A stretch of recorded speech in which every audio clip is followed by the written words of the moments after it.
बच्चों, भक्तिन के जो पिछले भाग की व्याख्या थी, हमने यहाँ तक देख लिया था कि भक्तिन के पति की मृत्यु हो जाती है 36 वर्ष की अवस्था में, और भक्तिन उसके बारे में बातें करती है। तो आज भी बूढ़ऊ कहकर जो भक्तिन के भोलेपन और इस लोक और उस लोक के समान जीवन को, उसकी विचारधारा को स्पष्ट करता है। खैर, हम आगे चलते हैं कि अब भक्तिन के जीवन का स्वरूप बदल चुका था। पति की मृत्यु हो गई थी। भक्तिन 2 छोटी बेटियों के साथ अब जीवन में रह गई थी, और उसके पास संपत्ति जो थी उसके बाकी के घर वालों से काफ़ी अच्छी थी। भक्तिन के हरे भरे खेत, मोटी ताजी गाय भैंस, फलों से लदे हुए पेड़, ये सब देखकर जेठ जिठौतों के मुंह में पानी भर आना स्वाभाविक था। जेठ यानी पति के बड़े भाई, और जिठौत यानी उनके बच्चे, यानी पति के बड़े भाई के बच्चे। तो जेठ जिठौतों के मुंह में पानी भर आना, उनमें लालच समा गया कि इतनी सारी संपत्ति और इसका उपभोग करने वाली ये हमारी चाची और इसकी 2 बेटियां, और ये सब उन्हें तभी मिलता, क्योंकि भक्तिन तो देने वाली थी नहीं, ये तभी मिलता जब भैयहू दूसरा घर कर लेती। भैयहू शब्द कहते हैं, जो गांव की बोलचाल की भाषा है, छोटे भाई की पत्नी को भैयहू या भैयहू शब्द बोलते हैं। तो जो पति के बड़े भाइयों ने सोचा कि ये जो भैयहू है, छोटे भाई की पत्नी है, अगर ये दूसरा विवाह कर लेती तो ये सब कुछ हमारा हो जाता। पर जन्म से खोटिन भक्तिन इनके चकमे में आई नहीं, पर भक्तिन जन्म से ही बड़ी चालाक थी। वो इनके किसी चकमे में नहीं आती है, उनका कोई भुलावा उनको काम नहीं आता। जैसे ही उसको ये शंका होती कि ये लोग चाहते हैं कि मैं दूसरा विवाह कर लूं, उसने भरे आंगन में ऐलान कर दिया। क्रोध से पांव पटक पटक कर आंगन को कपाते हुए कहा, यानी अपने पूरे गुस्से के साथ चुनौती देती है, हम कुकुरे बिलारी ना होए, हमार मन पुसाई तो हम दूसरा के जाब, नहीं तो तुम्हार पचे की छाती पे हो रहा भूजब और राज करब समझे रहो। ये भक्तिन अपने घर वालों को चुनौती देती है, मैं कुत्ता बिल्ली नहीं हूँ, हमारा मन करेगा तो दूसरा के जाब यानी दूसरी शादी करूँगी, नहीं तो ये तुम लोग की छाती पे हो रहा भूजूँगी। छाती पे हो रहा भूजना मुहावरा आप पढ़े होंगे, छाती पे मूंग दलना, दोनों समानार्थी ही हैं। यहीं पे रहूँगी, समझ लो, ये जान लो, मैं यहाँ से हिलने वाली नहीं हूँ। और उसने जो ज़मीन, बगीचे, जो भी चीज़ें पाई थी, ससुर अजिया ससुर यानी दादा ससुर, और कई पीढ़ियों से जो उपार्जित जगह ज़मीन उसने पाई थी, जो ख़ानदानी ज़मीन उसे मिली थी, उसमें से सुई की नोक बराबर भी देने की उदारता नहीं दिखाई। उसने थोड़ी सी भी ज़मीन अपनी नहीं छोड़ी। इसके अलावा उसके जाने की कामना करने वालों को उसने बड़ा ज़ोरदार जवाब दिया। उसने दीक्षा ग्रहण कर ली, गुरु से मंत्र लेकर कंठी बांधा और अपने चिकने केशों को समर्पित कर दिया, यानी उसने दीक्षा ग्रहण कर ली। अर्थात अप्रत्यक्ष रूप से उसने परिवार वालों को बता दिया कि अब मैं यहाँ से जाने वाली, क्योंकि दीक्षा कर ली तो विवाह करने की कोई बात ही नहीं है, तो अब मैं यहीं रहूँगी। और भविष्य में भी संपत्ति सुरक्षित रखने के लिए उसने छोटी लड़कियों के हाथ भी लेकर उन्हें ससुराल पहुँचाया और बड़े दामाद को घर जमाई बनाकर रखा। उसने अपनी दोनों छोटी बेटियों का विवाह कर दिया और बड़े दामाद को घर जमाई बनाकर रख लिया। इस प्रकार उसके जीवन का तीसरा परिच्छेद आरंभ हुआ। जीवन का तीसरा भाग अब शुरू होता है। लेकिन भक्तिन के जीवन के किसी परिच्छेद में, किसी भाग में बहुत ज़्यादा सुख के दिन नसीब नहीं होते। भक्तिन का दुर्भाग्य भी उससे कम हठी नहीं था। जितनी जिद्दी भक्तिन थी, उतना ही जिद्दी भक्तिन का दुर्भाग्य भी था। इसी से किशोरी से युवती होते ही बड़ी लड़की भी विधवा हो गई। विवाह के कुछ ही दिन हुए थे, बड़ी लड़की भी विधवा हो जाती, उसके पति की मृत्यु हो जाती है। भैयहू से पार न पा सकने वाले जेठों और काकी को परास्त करने के लिए कटिबद्ध जिठौतों ने आशा की एक किरण देखी। जेठ जो भैयहू से जीत नहीं सके थे, और जिठौत यानी जेठ के बच्चे जो कटिबद्ध थे, जिन्होंने कमर कस ली थी कि चाची की ये सारी ज़मीन संपत्ति लेनी है, पर चाची उस पर बैठी हुई थी। बड़े दामाद की मृत्यु के बाद उन्हें आशा की एक किरण दिखाई पड़ती, क्योंकि घर को संभालने वाला, सुरक्षित रखने वाला कोई पुरुष घर में नहीं बचा था। उन्होंने बड़ी योजना बनाई कि विधवा बहन का विवाह अगर कर दिया जाए तो जिससे भी विवाह होगा वही इनकी सारी संपत्ति का मालिक हो जाएगा। तो बड़ा जिठौत यानी बड़े जेठ का बड़ा लड़का अपने साले को बुला लाया, तीतर लड़ाने वाला साले नहीं, जिसको कोई काम नहीं था, जो सिर्फ तीतर लड़ाता था और दुनिया में बोझ की तरह घूमता रहता था। उसको बुला लाया कि उसी से विधवा बहन का विवाह करवा दिया जाए तो सब कुछ इसके हाथ में होगा। भक्तिन की लड़की भी माँ से कम समझदार नहीं थी, उसने वर को नापसंद कर दिया। लेकिन भक्तिन की बेटी भी माँ जैसी ही चालाक थी, उसने मना कर दिया कि मुझे ये वर पसंद नहीं है। बाहर के बहनोई का आना चचेरे भाइयों के लिए सुविधाजनक नहीं था। अब ये जो जिठौतों ने सोचा था कि बहन का विवाह करवा दिया जाए, कोई उसके प्रति सहानुभूति या प्यार के कारण नहीं, अपने फायदे के लिए। इसलिए जब उनके लाए हुए वर को नापसंद कर देती है तो विवाह की बात वहीं का वहीं रुक जाती है और दोनों माँ बेटी अपनी संपत्ति की खूब देखभाल करती हैं। और जो जिठौत का साला था वो ज़बरदस्ती किसी न किसी तरह से वह और उसके जो जिठौत थे यानी उसकी लड़की के चचे भाई, वो सब योजना बनाने लगे कि किस तरह से इसका ज़बरदस्ती विवाह करवाया जाए। और एक दिन उन्होंने एक कुत्सित योजना बनाई जो सफल भी हो गई कि माँ घर पर नहीं थी, बेटी घर में अकेली थी और वो तीतर लड़ाने वाला ज़बरदस्ती उसकी कोठरी में घुस जाता है, अंदर से दरवाज़ा बंद करता है और गांव में हल्ला कर देते हैं। युवती ने अंदर ही उसे खूब मारा, दरवाज़ा भी खोला, लेकिन पंच तब तक सामने आ गए थे। तीतरबाज युवक कहता रहा कि उसे लड़की ने बुलाया था और लड़की ने पंचों को प्रमाण दिया कि इसके मुख पर उसकी 5 उंगलियों के थप्पड़ के निशान थे कि देखो मैंने इसे भगाने का प्रयास किया है। पंचायत बैठती है। समस्या का मूल कारण कलयुग को माना जाता है, सही बात कोई सुनना नहीं चाहता और फैसला ये होता है कि चाहे कोई सच्चा हो या झूठा, लेकिन जब वो एक ही कोठरी से निकले तो उनका विवाह करना ही कलयुग के दोष का परिमार्जन कर सकता है। अर्थात इस दोष को समाप्त करने के लिए इनका विवाह करना आवश्यक है। अपमानित बालिका ने ओठ काट कर लहू निकाल लिया। भक्तिन की बड़ी बेटी को यह अपमान सहन नहीं होता, लेकिन क्या कर सकती थी। माँ ने आग्नेय नेत्रों से गले पड़े दामाद को देखा। लक्ष्मण ने यानी भक्तिन ने दामाद को ऐसे देखा जैसे उसे जला देगी, लेकिन पंचों के विरुद्ध कोई कुछ कर नहीं सकता था और मजबूरन भक्तिन की बेटी को विवाह करना पड़ा। पर यह संबंध कुछ सुखकर नहीं हुआ, क्योंकि इस तरह के विवाह सफल नहीं होते।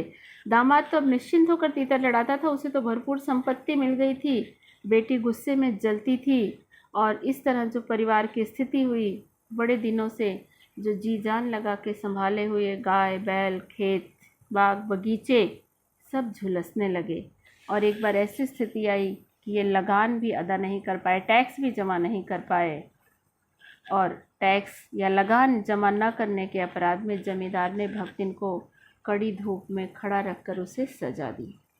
ये अपमान भक्तिन की कर्मठता में सबसे बड़ा कलंक बन गया। भक्तिन इस अपमान को बर्दाश्त नहीं कर पाई और दूसरे ही दिन गांव छोड़कर शहर आ गई। यहाँ से भक्तिन के जीवन का चौथा या अंतिम परिच्छेद शुरू होता है।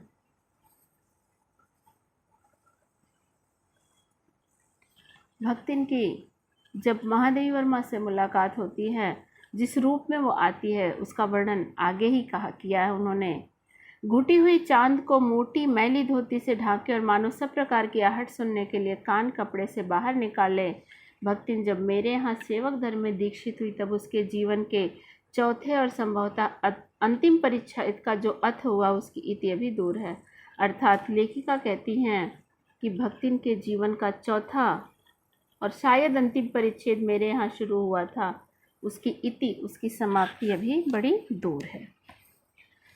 भक्तिन की वेशभूषा में गृहस्थ और वैरागी का सम्मिश्रण देख मैंने शंका से प्रश्न किया, क्या तुम खाना बनाना जानती हो?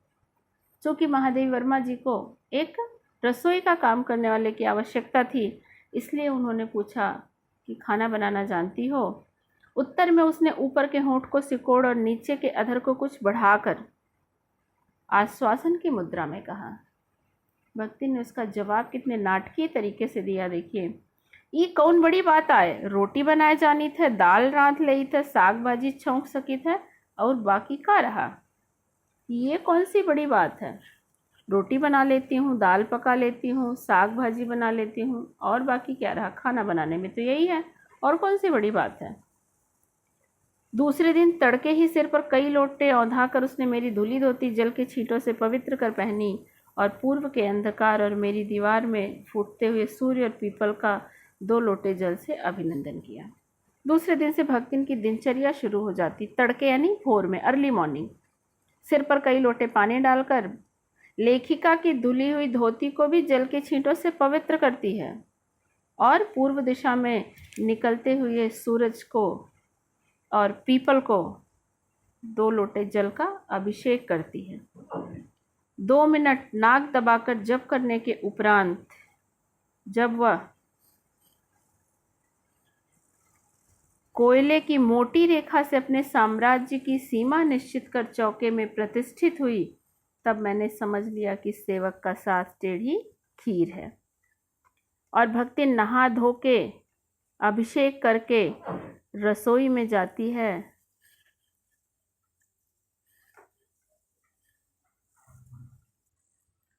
दूसरे दिन सुबह से ही भक्तिन की दिनचर्या शुरू हो जाती है।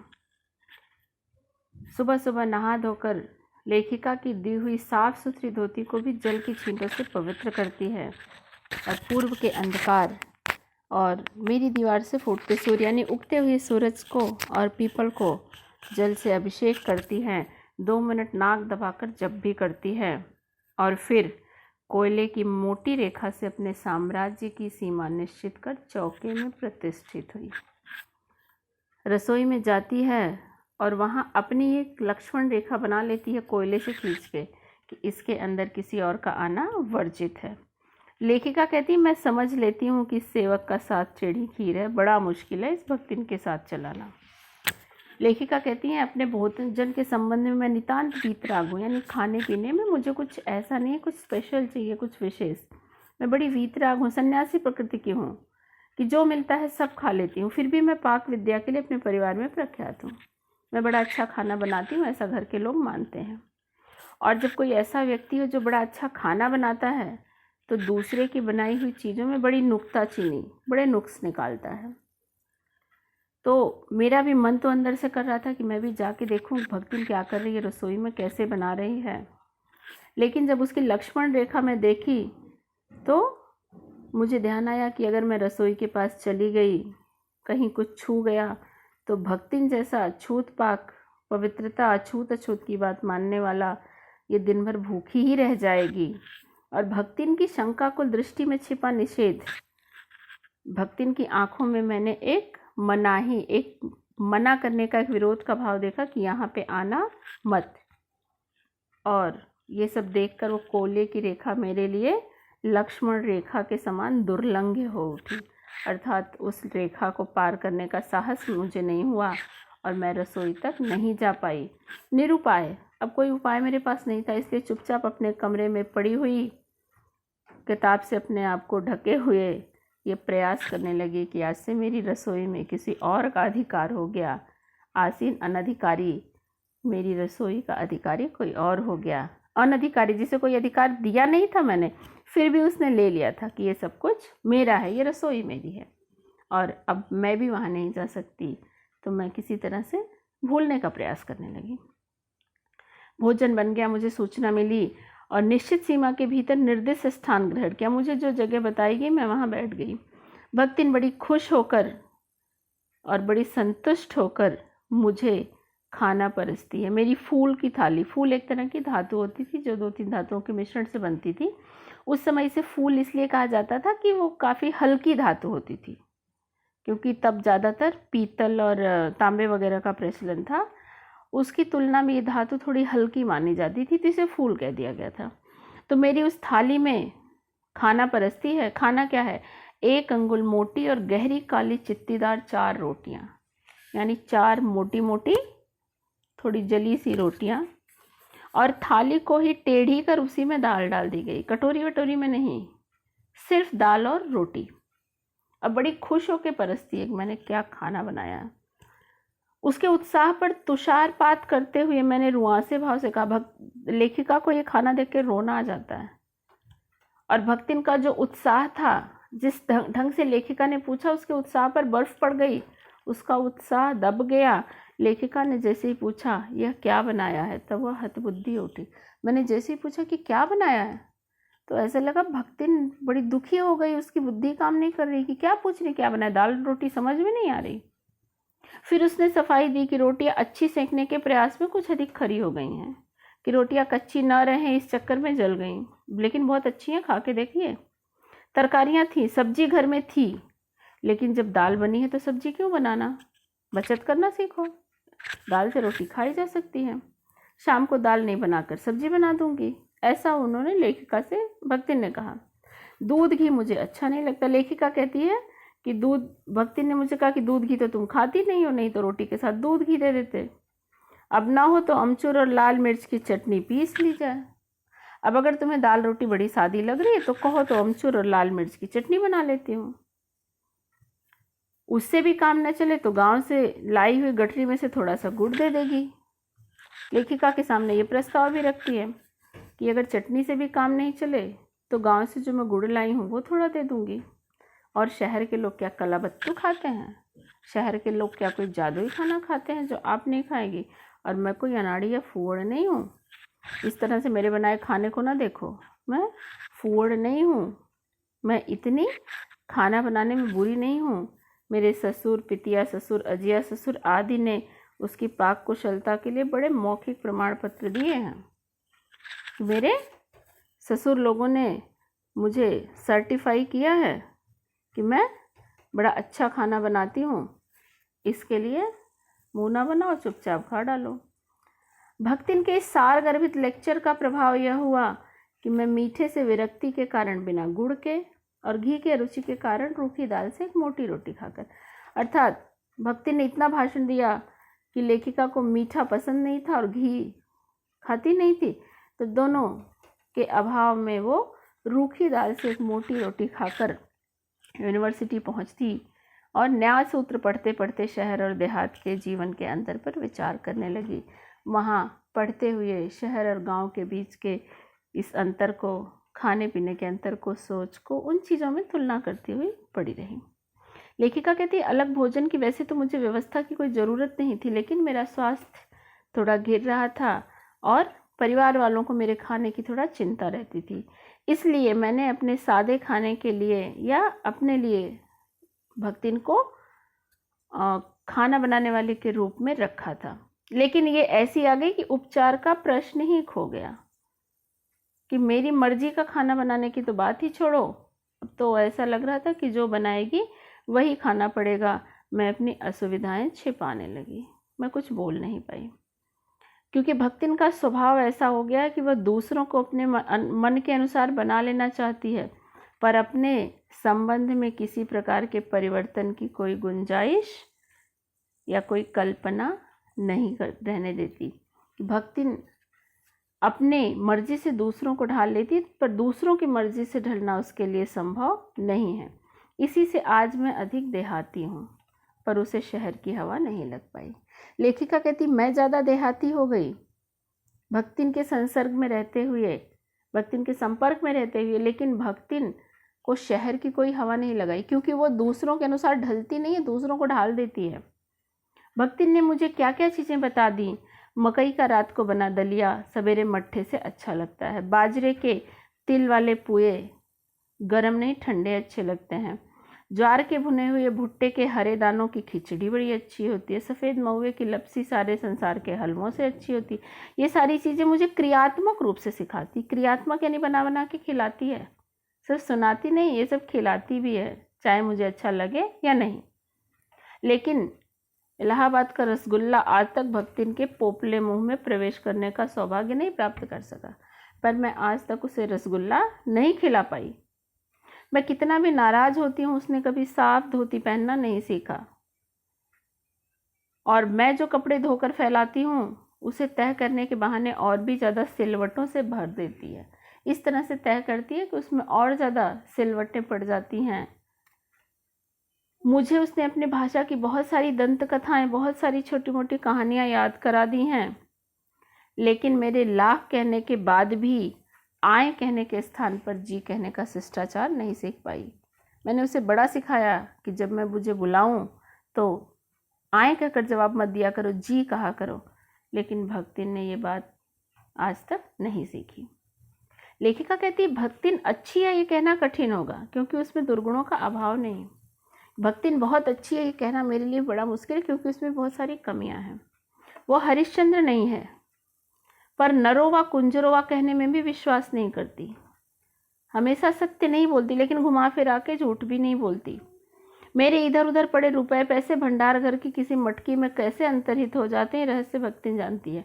यहाँ वहाँ पड़े हुए जो पैसे रहते हैं भंडार घर की किसी मटकी में कब चले जाते हैं, ये कोई नहीं जानता, सिर्फ भक्तिन जानती है। लेकिन अगर कोई संकेत कर देता, अगर कोई अन्य सदस्य या कोई नौकर अगर ये संकेत कर दे कि भक्तिन ने पैसे उठा कर रखे हैं, तो उसे शास्त्रार्थ करने लगती है, डिबेट करने के लिए, बहस करने के लिए तैयार हो जाती है। और उसके तर्कों के आगे टिकना बड़े से बड़े तर्क शिरोमणि के बस की बात नहीं है। बड़े से बड़ा शास्त्रार्थ करने वाला भी उसे चुनौती नहीं दे सकता। उसका अपना घर है, रुपया पैसा जो देखा संभाल कर रख दिया, ये कोई चोरी थोड़ी ना है। वो उसे चोरी नहीं मानती है। उसके जीवन का परम कर्तव्य मुझे प्रसन्न रखना है। जिस बात से मुझे गुस्सा आती है उसे थोड़ा इधर उधर करके बताना कोई झूठ थोड़ी ना है। मेरी खुशी के लिए वो थोड़ा घुमा फिरा के बोल देती है और तर्क भी देती है कि इतनी चोरी और इतना झूठ तो धर्मराज महाराज में भी होगा, नहीं तो वे भगवान जी को कैसे प्रसन्न रखते और संसार को कैसे चलाते। और अगर कोई इस तरफ इशारा करता है कि भक्ति झूठ बोल रही है, घुमा फिरा के बोल रही है, तो कहती इतना तो धर्मराज महाराज यानी यमराज भी करते होंगे, नहीं तो दुनिया कैसे चलाते और भगवान जी को कैसे खुश रखते। तो थोड़ा बहुत मैं कर लेती हूँ तो क्या बुरा है। इतना ही नहीं, शास्त्र का प्रश्न भी भक्तिन अपनी सुविधा के अनुसार सुलझा लेती है कि शास्त्र के प्रश्नों को भी भक्तिन अपने तरीके से सुलझाती है। लेखिका कहती मुझे स्त्रियों का सिर घुटाना अच्छा नहीं लगता, इसलिए मैंने भक्तिन को रोका कि सिर न मुड़वाया करो। उसने अकुंठित भाव से उत्तर दिया कि शास्त्र में लिखा है। मैंने कहा कौन से शास्त्र में लिखा है, क्या लिखा है? तुरंत उत्तर मिला, तीर्थ गए मुड़ाए सिद्ध। भक्तिन ने मुझे उत्तर दिया कि तीर्थ गए मुड़ाए सिद्ध, कि तीर्थ जाना और सिर का मुड़वाना सिद्धों का काम होता है। किस शास्त्र का यह रहस्यमय सूत्र है यह जान लेना मेरे लिए संभव नहीं था, अतः मैं हार कर मौन रही और भक्तिन का चूड़ा कर्म हर बृहस्पतिवार को एक दरिद्र नापित के गंगा जल से धुले उस्तरे के द्वारा निष्पन्न होता रहा। भक्तिन के इस शास्त्र को जानना मेरे वश की बात नहीं थी, इसलिए मैं चुप रह गई और हर बृहस्पतिवार को भक्तिन अपना बाल उसी तरह से निकलवाती रही। भक्तिन मूर्ख है या विद्या बुद्धि का महत्व नहीं जानती, ये कहना भी गलत होगा। अपने विद्या के अभाव को वो मेरी पढ़ाई लिखाई पर अभिमान करके भर लेती है कि उसे पढ़ने लिखना भले नहीं आता, लेकिन वह मेरे पढ़ाई लिखाई पर गर्व करके ही खुश हो जाती है। एक बार लेखिका कहती है कि एक बार मैंने नियम बनाया कि सारे काम करने वाले अंगूठा लगाने के स्थान पर हस्ताक्षर करेंगे। मैंने उन सबको हस्ताक्षर करना सिखाने की कोशिश की और सबको सिखाना पड़ा, सबको पढ़ाया गया। भक्तिन बड़े कष्ट में पड़ गई, क्योंकि पढ़ने की मुसीबत उससे एक तो उठाई नहीं जाती, दूसरे भक्तिन चूँकि खाना बनाने का काम मेरे घर में करती थी तो उसे लगता था उसका दर्जा बाकी सारे नौकरों से हटके है, उनके साथ बैठकर पढ़ना मेरा अपमान है। यानी भक्तिन की वो कैटेगरी नहीं है कि बाकी नौकरों के साथ बैठकर पढ़ें। तो उसने कहना शुरू कर दिया, हमारे मलकिन तो रात दिन की तबियन में गड़ी रहती हैं, अब हमहू पढ़े लागब तो घर गृहस्थी कौन देखी। मालकिन तो दिन भर पढ़ती ही लिखती रहती हैं, तुम लोग भी पढ़ने लग गए, मैं भी पढ़ने लग जाऊंगी, घर गृहस्थी तो बर्बाद हो जाएगी। अब इस तर्क का जवाब किसी के पास नहीं था। पढ़ाने और पढ़ने वाला दोनों पर इसका ऐसा प्रभाव पड़ा कि भक्तिन इंस्पेक्टर के समान क्लास में घूम घूम कर किसी के आई की बनावट, किसी के हाथ की मंथरता, किसी की बुद्धि की मंदता पर टीका टिप्पणी करने का अधिकार पा गई।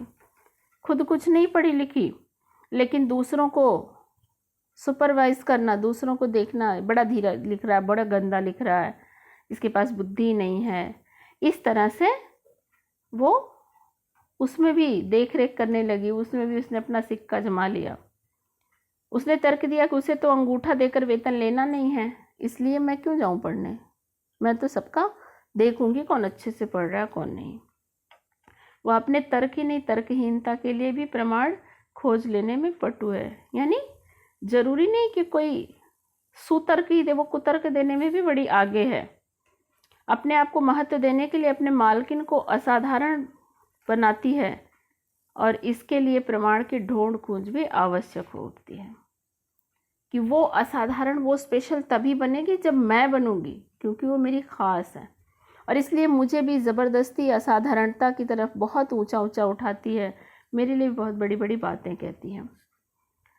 तो ये भक्तिन है। एक बार मैं उत्तर पुस्तकों और चित्रों को लेकर व्यस्त थी, तब भक्तिन सबसे कहती, घूमती फिरती, वो बेचारिया तो रात दिन काम में झुकी रहती और तुम पचा घूमती फिरती और तनिक हाथ बटाए लो। वैसा बार बार सबसे इसलिए कहती थी कि वो दिन भर घूमती टहलती रहती, तुम लोग भी थोड़ा हाथ बचा लो। सबको पता था कि मेरे काम में कोई हाथ नहीं बटा सकता, तो सब अपनी असमर्थता, सब मजबूरी दिखा देते थे कि हमें कुछ नहीं आता। और इसी प्रमाण के आधार पर भक्तिन ने सबको कामचोर सिद्ध कर दिया कि कोई कुछ जानता ही नहीं है, मेरी मालकिन जैसा काम कोई कर ही नहीं सकता, इसी से कोई उनका हाथ नहीं बटा सकता है। इस तरह की बड़ी बड़ी बातें मेरे बारे में भक्तिन फैलाती रहती थी, क्योंकि जितनी बड़ी मैं होंगी उतनी ही बड़ी वो भक्तिन भी होगी, ऐसा उसका मानना था।